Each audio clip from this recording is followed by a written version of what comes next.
Hi guys, welcome to Classic Sitcoms, Facts, and Trivia. I appreciate you being here. Before we get started, please subscribe. Thank you very much. Today's video is on some things you may not know about Betty White, who of course is a classic star, if nothing else, but it was in classic television more than most. So let's take a look. She was born before television itself, and even though she was a star of the small screen, she was actually born before it even existed. She was born January 17th, 1922, and while the root of television technology dates back to the 1870s, the first TV set as we commonly have come to know it wasn't introduced until 1927. She was a television pioneer. Her first major role was as the lead of The Life with Elizabeth in 1950, in which she also served as co-creator, making her the first woman to produce a sitcom. The sitcom, which was filmed live on weekends, lasted for 65 episodes and garnered White her first Primetime Emmy nomination.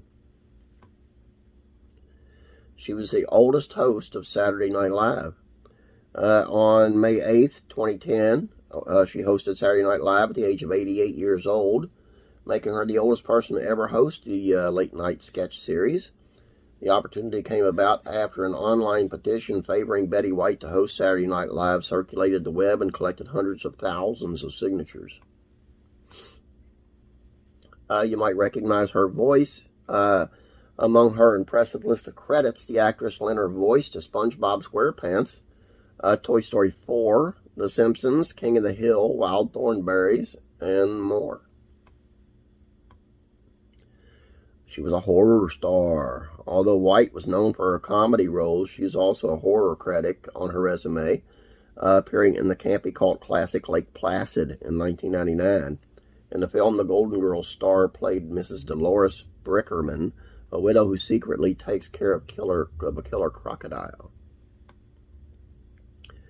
The television show icon was nominated for an Emmy, an astounding 21 times.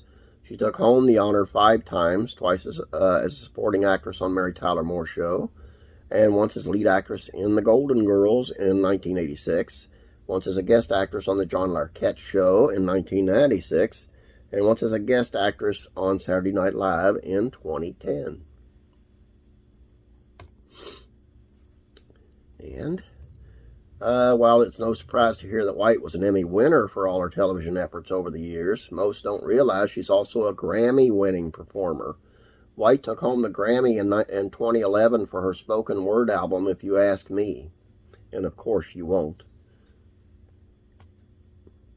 She loved hot dogs and French fries. For someone who lived such a storied life, White was very down to earth, and she revealed in her book, If You Ask Me, and of course you won't, her favorite meal was a classic hot dog and French fries. Not to mention she also liked to enjoy a cocktail before dinner. She was almost a different character in The Golden Girls. One of her most iconic characters was that simple-hearted Rose Nyland in The Golden Girls, but that role almost didn't come to be. She originally went on for the role of Blanche Devereaux, but when actress Rue McClanahan came in and read for that very part, casting director knew they had to switch a few things up, and the rest is history. She served on the board of directors at the LA Zoo. Golden Girls star was an avid lover of animals throughout her life. She had a number of beloved pets and has helped raise millions of dollars as a board member for the LA Zoo since she took the position in 1974. She was a mayor.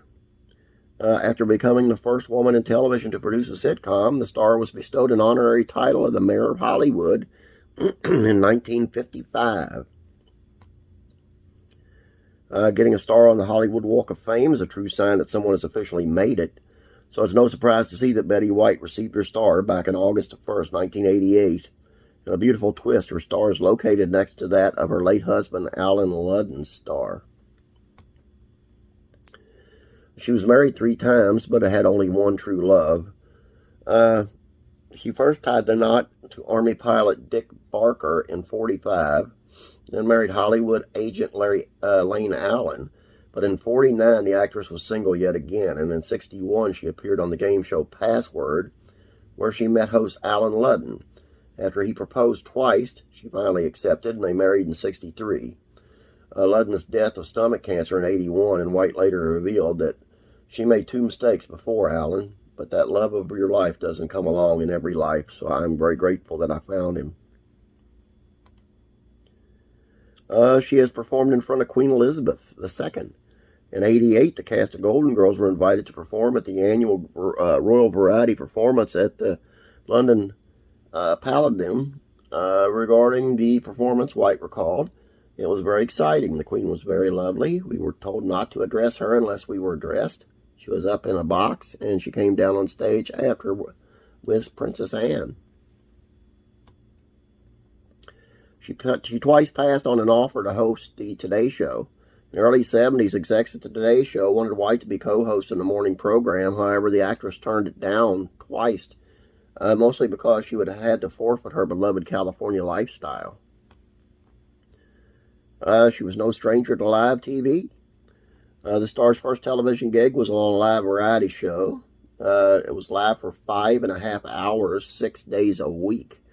Well, those kind of credentials is no wonder why she was such a genius at the improv nature required to perform on live television.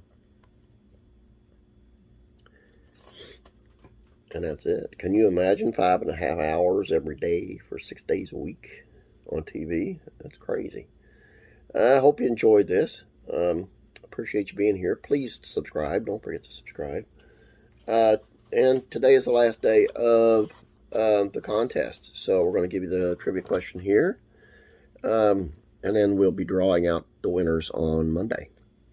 This is from the Andy Griffith Show Facts and Trivia. What was Andy Griffith's favorite episode of the Andy Griffith Show? Go over there, look, bring the answer back here, put it in the comment section below, and you'll be entered for the day. That's all I got for you. Have a great day. God bless, and I'll be praying for you.